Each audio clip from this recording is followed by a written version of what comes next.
में फरमाते हैं शेख बरहमन वाज़ नसीहत उर्दू में फरमाते हैं।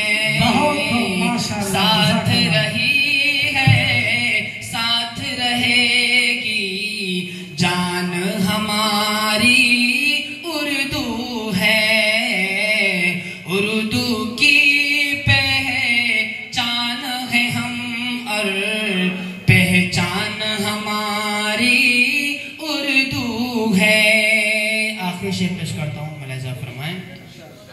इल्म फन तहज़ीब तमद्दुन नज़्म गज़ल अशआर लिए।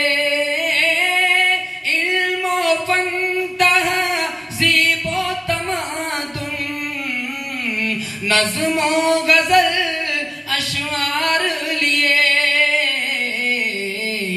मुल्क में अमनो मोहब्बत का यारो, मुल्क में अमनो मोहब्बत का यारो उन्वान हमारी